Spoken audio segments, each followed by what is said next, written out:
Whereas how Richard's playing it is it's discussing dark matters, but he's saying it in such a way where I don't think I believe this guy, and it makes it comedical because you're. It's like, why are you trying to convince us of this obvious lie? Yeah. Even when it doesn't become a lie. Sorry to interrupt, but even when it's not a lie, it still is like, wait, you were serious? Yeah. And makes it believable. Yes. Even though it's so outlandish, and people would see it as overacted. But that's intentional in this scenario because he is acting. Yeah. He's an actor that's acting to try and spoof the other people and trying to trick them. Exactly. So it's perfect. Yeah. Yet you still get the comedic element to it. Yeah, and the serious as well. Like when he needs to be serious in his moments, he grounds into he grounds into the darkness that would have been too overbearing played by a different actor. He can still hit those notes, but he hits them appropriately. Instead of that being his full personality, it's like that is who he is, but he's trying to hide that's who he is so well. I feel like we should give him this particular podcast and then have this as the narration on his reel. Oh, we should, yeah. Yeah. Absolutely. Well, this is nothing but props to Richard Thompson.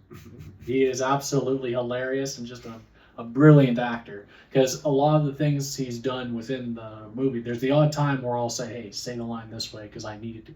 Because he may have missed a beat or a note of a joke. But everything he's doing with this role is he has made it his own. He's going above and beyond even what I thought the character was going to be, which makes it so much funner.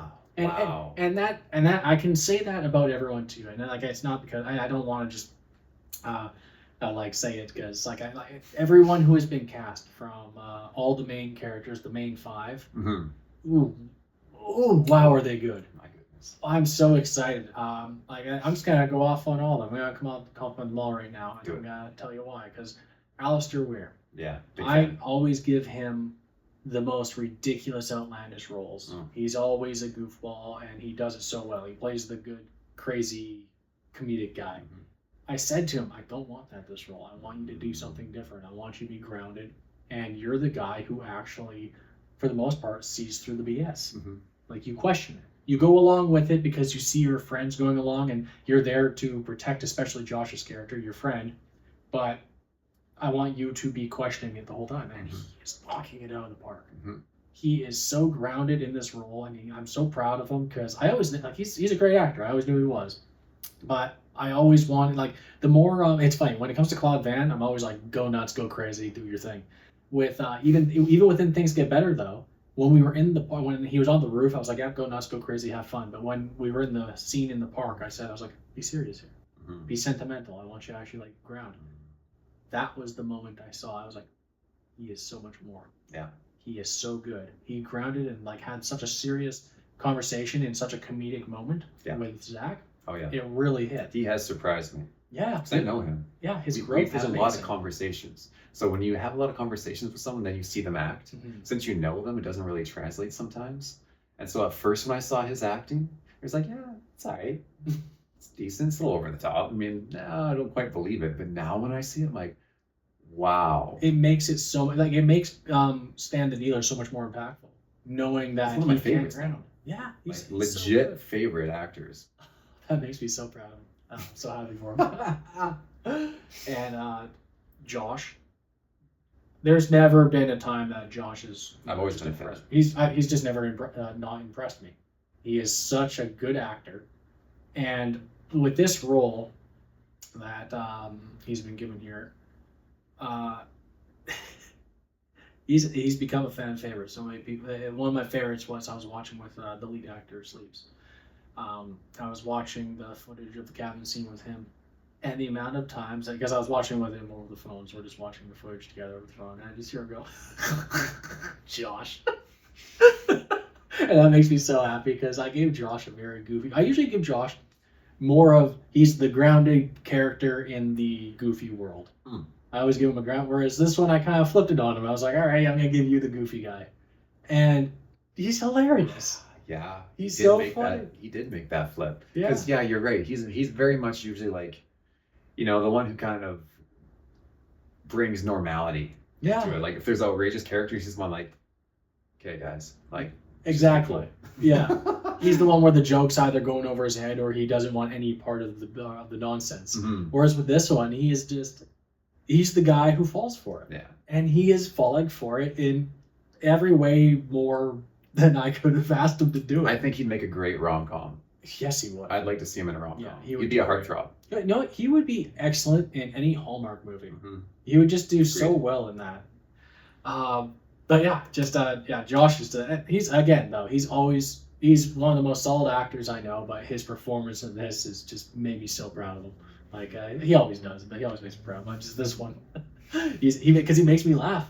He's making me laugh, and it's funny because it's not that like me and him laugh all the time and just our everyday conversations, but in everything I've written for him, I've never written necessarily a jokey guy. A little bit with grilled chicken, and like again, but like he's still serious within the world. And he more is a punching bag serious character, even when he's jokey in Grilled Chicken, which was supposed to be me originally.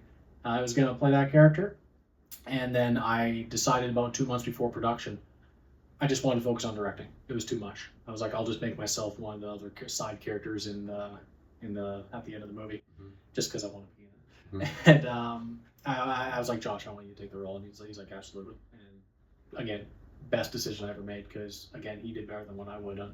I already know that. But yeah, he just did so well.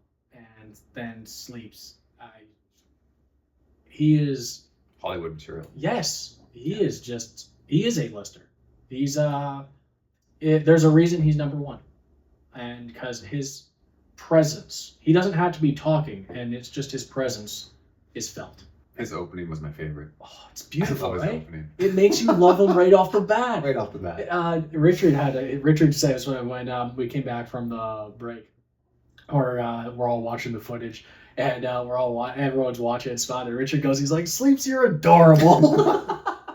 Yeah, his vibe output is like captivating. It is. It makes you really want to root for him the whole way, and it never lets up.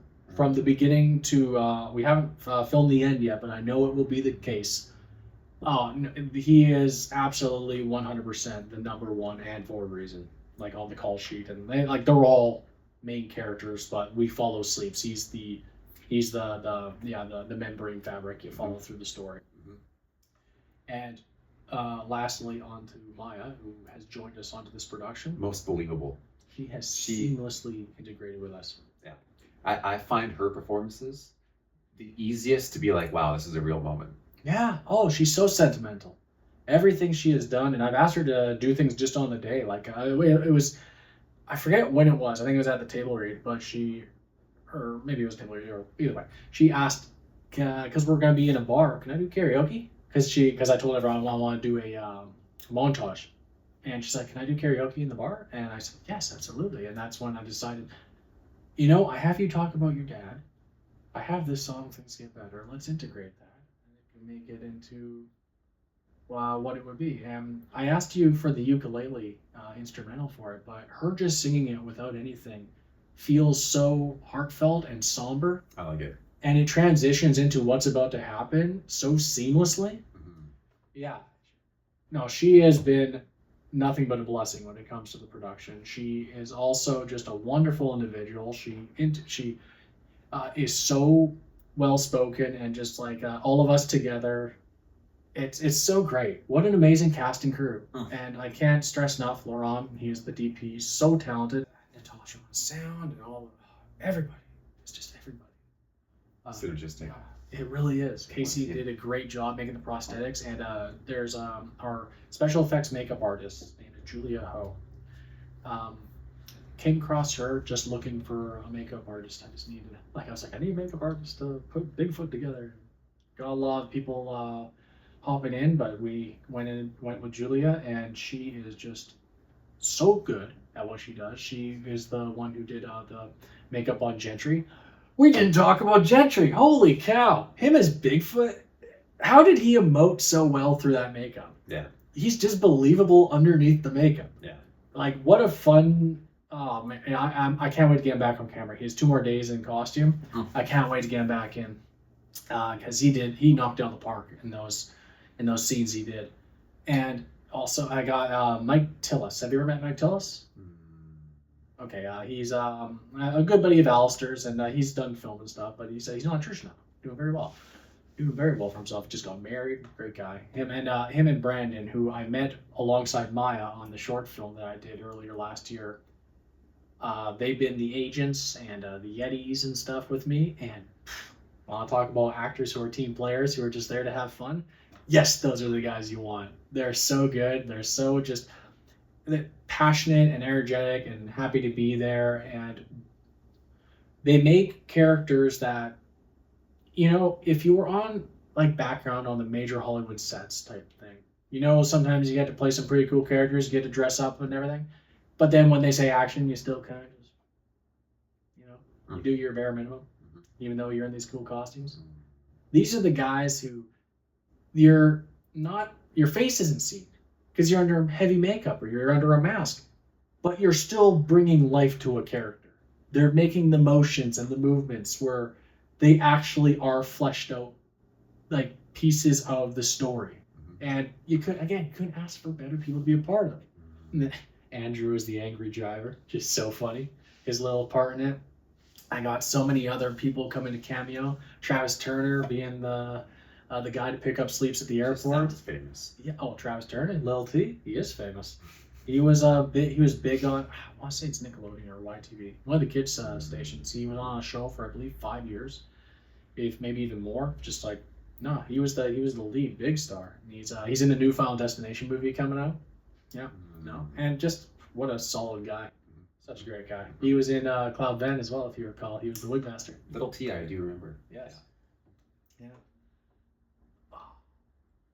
I'm having such a blast making this. I can tell. I have a blast making all this stuff. Passion just oozing out of your face.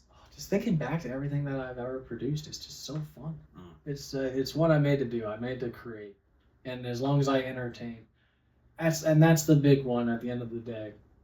I know I'm making a very ridiculous movie right now, but I feel like I'm supposed to, because what I'm doing is making something that you're supposed to just be entertained. I'm not trying to preach to you. I'm not trying to tell you my agenda or my politics or my beliefs in anything. I'm just wanting you to watch this from start to finish, see the aspects of daily life, the aspects of creativity, the aspects of what is going on, and at the end of it go, that was fun.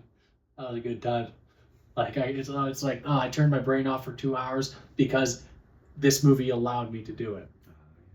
It's not, there's no part of the movie where you're going, oh, that's about that, or oh, they're trying to reference this. I want nothing to do with that in this movie. And there are moments where the actors will improv, and I'll have to say them. None of that in this. It's funny, like there's certain jokes that have been said, like usually after my version, after like they're done the script and then the camera's still rolling to allow a little bit of improv and stuff. Sometimes I let them do it wherever they say, no matter what they say. I have it on camera, but I'm never gonna use some of it because it's funny. The last day we were on set, some jokes were made and I went, "This isn't Cloud Van, guys," and they laugh. And then the very next take, they do something that's within the world. And I go, now I can use that, right? It's just fun. It's fun. I want people to walk away from this saying they had fun. And I really think they will. And you know what? Some of them will walk away going, what was that? That was disturbed. But again, I think it also will have rewatch value, because one thing the footage that you've seen so far too, it's so funny how there's so many almost short stories happening where it's the same characters, but it's like, how does this all link? Once those scenes are filled in, the amount of in-jokes and the amount of interpersonal connections of the people and the characters, it's a fun one. It's a fun one. I'm very proud of it up to this point, and I'm sure I'll be proud of it when it's fully done. But thanks for letting me just kind of gush about everything I'm doing with that film. It's destiny. I can't describe again, just the cast and crew. So blessed. God brought us all together somehow. because he knew that it's like, if this movie is to work, these are the people that had to do it. It feels that way. Yeah, no, it makes sense to me.